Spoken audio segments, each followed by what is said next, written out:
Hello, welcome to your Soulprint weekly Pick Your Crystal reading. Thank you very, very much for being here. This is for the week of February 23rd through March 1st. I don't know how we got to the end of February, what we seem to have done so. Okay, so as you know, just take a moment, take a look at the three crystals here. We've got blue. I'm calling this one cream and orange, and black. Take a look, see which crystal or crystals are sort of drawing your attention. Some of you use a pendulum to make that decision. Some use intuition or instinct, however works for you. And know that you can choose one or two or three, all three of them. Okay, so let's get started, shall we? Okay, I'm going to start with the blue. Ten of Cups, Nine of Pentacles, Ace of Swords, and the Chariot. Good heavens. Oh my goodness. Buckle up, buckle up. All right. So the Ten of Cups is that card of home. It can be about feeling content. It is a feeling very often of a happy partnership. It can be just a feeling of contentment. We have the Nine of Pentacles here. The Nine of Pentacles talks about you having the financial success, or the material security, the ability to have what you need in terms of a physical world. All right. The Ace of Swords is the beginning of it's sort of like a new beginning, but don't forget, swords are about sort of power and conflict and that kind of thing. But the ace generally is a really good, strong card. It talks about sort of the triumph over adversity. It talks about having, your inner strength, your mental clarity, that kind of energy. And the Chariot is very often, once things get moving, my goodness gracious, they just feel like they're going full steam ahead, almost too fast, almost, in a way that can create some chaos around you. So this is kind of interesting, right? Because it feels as if this Ace of Swords either has or will be bringing you that triumph, that success. And that when it comes, or if it's already started, there's going to be some really strong energy around it, moving it forward, pushing it forward, and creating the momentum that you want. Part of that momentum has to do with the Nine of Pentacles. It has to do with creating the material world the way you want. So it could be having enough money. It could be getting really good news in terms of your physical being. It can sometimes even be about, sort of your creativity, your health. And the Ten of Cups is again that card of just feeling, content and at peace.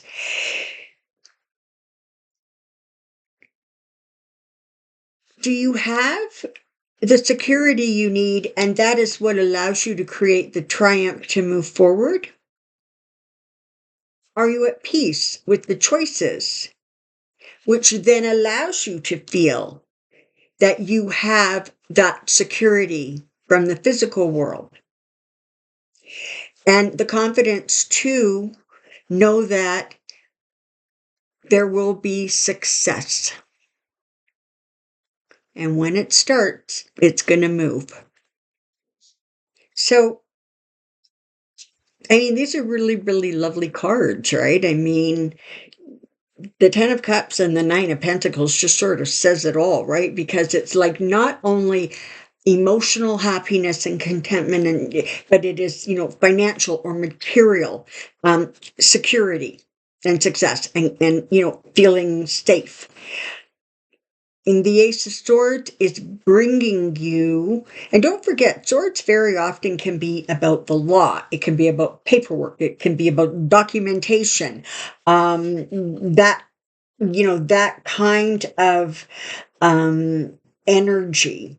It's also about your thought and ambitions. So whatever this is representing, it feels very powerful. It feels very strong and successful as things move forward. And there is sort of just a little heads up that things can very likely move at a very, very rapid pace once they get started or once they get moving. Lovely cards. Really nice. Okay. And the cream orange, the Fool, the Six of Swords, the Hermit, and the Hangman. Interesting. You have 3 High Arcana cards here. So let's take a look at this, shall we? The Fool is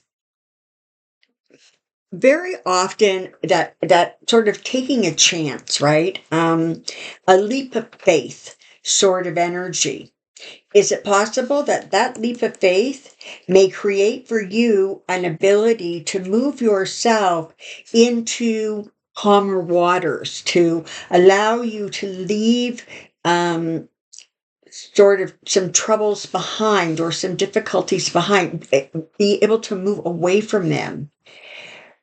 The Hermit is about sort of going still, going quiet, and going inward, internal. Actually taking the time to listen to your thoughts. Focus on what you are looking for, what you are trying to achieve, what you are moving towards. The Hermit is very much about reflection, deep thought. And it's also about that quiet reflection will ultimately show you a path forward. It will bring you the light so that you can see how to move forward. It is possible that this will create a situation that may put you in a place where you need to look at something from a slightly different perspective.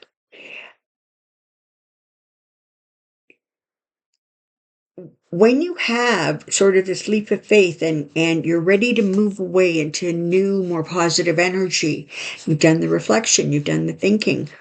It's not unusual that when you come out of this period of sort of reflection, that your perceptions about something will shift or change a little bit. That may, in and of itself, create slowing down or a bit of a delay.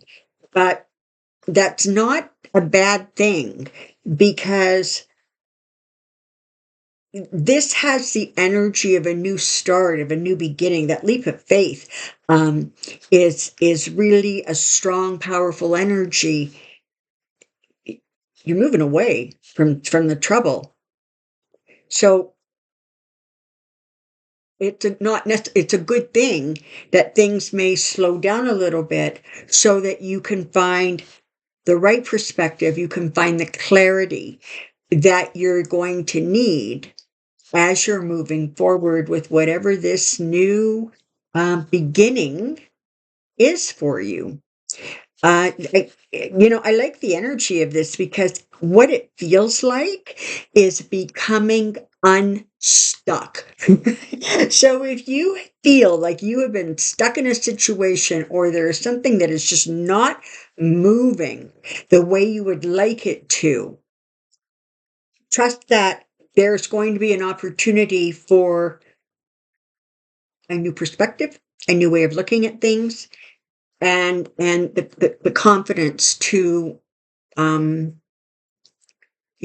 move forward. One of the things that the Fool represents, of course, is making sure that you're not diving off a high diving board and there's no water in the pool. So it's not about blindly, going forward, but it is about almost like coming out of your comfort zone. And it may be that coming out of your comfort zone is going to be what allows you to finally let go and move yourself forward. I like this energy and I like these cards because as I said, it feels like something stuck is going to get unstuck, and you're going to have far more clarity, far more understanding of yourself and the situation. You're going to know the path forward, and you're going to recognize that it may not show up tomorrow. It may take a little bit of time, but that's okay because you now have a different perspective, a new perspective on the situation. Okay. And black. Okay. The Two of Cups, the Eight of Wands, the Knight of Pentacles, and the Three of Pentacles. Okay. So, the Two of Cups, partnerships, right? Sometimes it can be a soulmate. Sometimes it can be, just a partnership of some kind. It represents, something an important coming together. It doesn't have to be romantic, but of course it can be. But it can also be, a business partnership, a friendship. But there is a sense that it's significant. In some cases, it represents a reconciliation, balance in the relationship if it has been sort of off kilter a little bit. The Eight of Wands is really about, that's progress after things have sort of slowed down a little bit. There is this moving forward energy, but be careful, be mindful, because the Knight of Pentacles is bringing you this message that there will be a good outcome, but it may not be coming as fast as you anticipate it to come. So, these two cards are sort of sending opposite sides of the same situation, or, opposite messages of the same situation. It could very well be telling you that with this Two of Cups and this new union, that even though things are going to move fast and there's going to be great communication and great understanding, it may very well be important and necessary for you to slow the process down a little bit to ensure that things are moving in a way that you want. Pentacles, again, money, but sometimes it can be about, health. It can be, about the physicality of life. All right. And the Three of Pentacles is bringing you success, gains, recognition, but very often with the help of others. Let me give you just a random example. You have made a decision with a friend, with a partner. Let's go with partner. And you've decided that you're going to move. You're going to sell property. What happens? There is a flurry of activity. There's a lot of communication back and forth. There's a lot of talking. There's, that whole purging process. And then things slow down a little bit once that property goes on the market. And it may not move as quickly as you would like it to, but it will. There will ultimately be success. And the Three of Pentacles is sort of with the help of others makes sense if you are bringing in, for example, a realtor, or there needs to be a bank involved, or there needs to be a lawyer involved for, paperwork, legal, documentation. So whatever this represents, they understand that just because there's sort of this initial flurry, there's going to come a time where you're going to be able to slow down a little bit and sort of catch your breath and trust and know that as you move forward, things are going to move forward in a way that will bring you that success and ultimately bring you the balance that you're looking for, you're needing within that partnership or that union. All right, then. It's a little bit like hurry up and wait, you know. Okay, so thank you very, very much for being here. I hope you have a productive week. I hope there is happiness and clarity in your world. Please remember that it's really important to take care of yourself. Be kind to yourself. Thanks for being here. We'll see you next week. Bye for now.